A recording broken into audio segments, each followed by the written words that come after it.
أبدا على حبيبك خير الخلق كلهم محمد سيد الكونين والثقلين والفريقين من عرب ومن عجم مولاي صل وسلم دائما أبدا على حبيبك خير الخلق كلهم. Mudah-mudahan kita semuanya mendapatkan syafaat Nabi Muhammad sallallahu alaihi wasallam. Membangun pesantren Ar-Rahmah yang lokasinya sudah ada tanahnya, tapi tidak bisa sendiri. Habib Rifki tidak mau masuk surga sendirian, maka dibuatlah penggalangan tadi, acaranya pakai, sebetulnya itu akadnya wakaf, tapi kemudian wakafnya berhadiah, disebut protokol dengan lelang. Mari kita sambut bapak-bapak untuk naik ke atas, penyerahan jaket oleh Ustadz Abdul Somad, penyerahan baju kaos. Kenapa ketika naik ibu-ibu Ustadz minggir ke samping? Mohon maaf ibu, jangan tersinggung. Kalau saya foto dengan ibu-ibu, nanti ada orang yang nakal di internet itu, dia crop, disangka orang saya buka cabang di Masohi. Kejahatan terjadi bukan karena ada niat dari pelakunya, tapi karena ada kesempatan. Loh, kalau Ustaz Abdul Somad di crop gak mau, kenapa Ustaz Habib Rifki? Kalau Habib Rifki buka cabang gak apa-apa. Saudara yang dimuliakan Allah Subhanahu wa taala. Jadi semua mesti dijelaskan.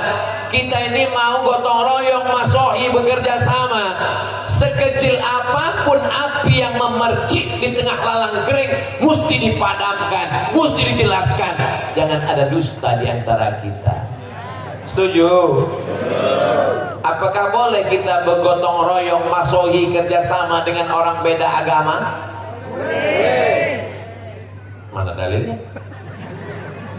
Ketika Nabi Muhammad SAW sampai ke kota Al-Madinah Al-Munawwarah, di sana ada 4 Yahudi, Yahudi Bani Nadir, Yahudi Bani Quraidah, Yahudi Qainuqa, Yahudi Khaybar.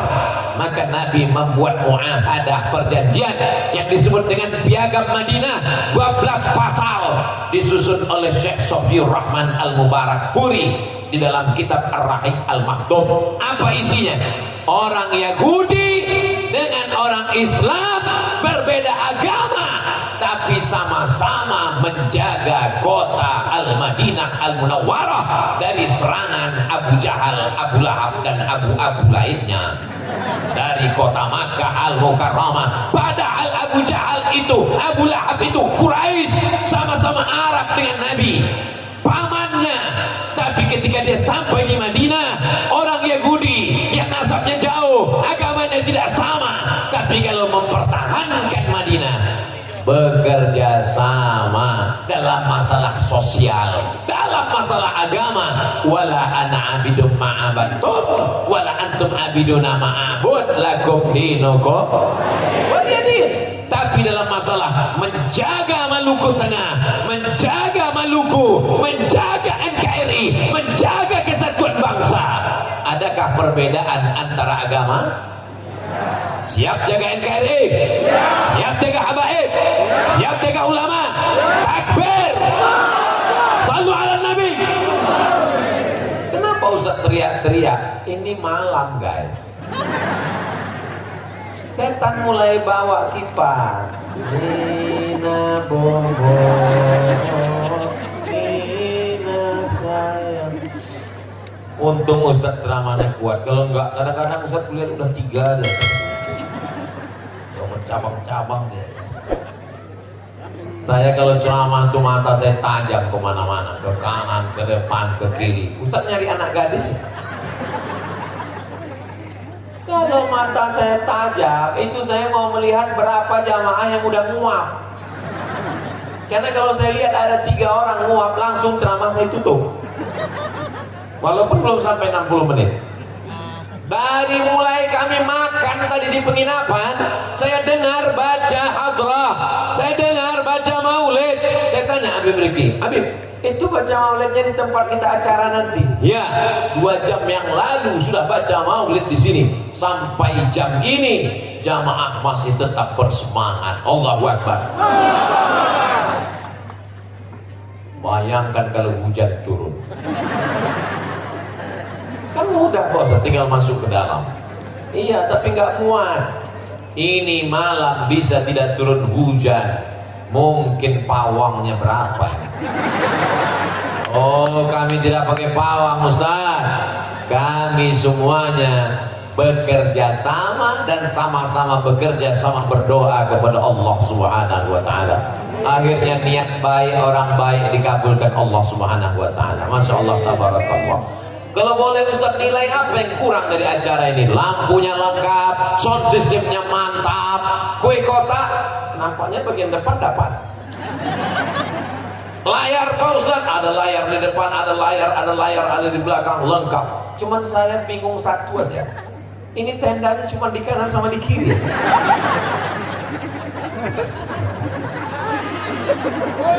Biasa tenda itu di depan, ini enggak, pakai kanan kiri, macam masih dilarang.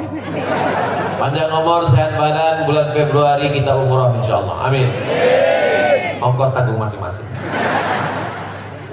Labbaik Allahumma labbaik, labbaik la syarika lak labbaik, innal hamda wan ni'mata lak wal mulka la syarika lak, labbaik Allahumma labbaik, labbaik la syarika lak labbaik, innal hamda wan ni'mata lak wal mulka la syarika lak. Panggilan Allah Subhanahu wa taala, hati tak sabar untuk menyambutnya, meleleh air mata berkata, labbaik Allahumma labbaik. Kita tahu Ka'bah itu mulia, kita tahu Makkah Madinah itu mulia. Dari mana kalau bukan dari Sayyidina wa Maulana Muhammad sallallahu alaihi. Apakah Quran itu mulia? Mulia. Apakah Idul Fitri itu mulia? Mulia. Apakah Idul Adha itu mulia? Semua ulama mengajarkan malam siang, malam yang paling mulia adalah malam Lailatul Qadar. Siang yang paling mulia adalah siang di padang Arafah, bukan di padang panjang. Malam yang paling mulia malam Lailatul Qadar. Lailatul Qadri khairum min alfi syahr, 83 tahun. Siang yang paling mulia, malaikat paling banyak turun tanggal 9 Zulhijjah, wukuf di padang Arafah, labbaik Allahumma labbaik. Tapi orang lupa siapa yang ngasih tahu malam Lailatul Qadar dan siapa yang ngasih tahu siang di padang Arafah. Kalau bukan dia, Sayyidina wa Maulana Muhammad sallallahu alaihi wasallam. Jadi kalau orang cerdas, makanya kalau dikasih pas pembagian otak itu hadir. Kalau orang cerdas, kalau sudah dapat otak dipakai, jangan digoreng. Namanya otak-otak. Maka dia mikir, aku tahu Quran mulia, aku tahu Lailatul Qadar mulia, aku tahu hari Arafah mulia. Itu karena kelahiran Nabi Muhammad sallallahu alaihi wasallam. Dan malam ini kita berbahagia. Jadi kalau ada orang bertanya, kenapa buat maulid? Untuk apa buat maulid? Mengapa ada maulid? Kata Sayyid Muhammad Alawi bin Abbas Al-Hasani, Sayyid Muhammad Alawi bin Abbas Al-Hasani Al-Maliki, ahli hadis dari Al-Azhar di kota Makkah, keturunan Sayyidina Hasan, anak Sayyidatina Fatimah, anak Sayyidina Muhammad sallallahu alaihi wasallam. Kalau ada orang yang bertanya mengapa buat maulid, berarti dia sama dengan bertanya mengapa kamu memuliakan Nabi Muhammad sallallahu alaihi wasallam.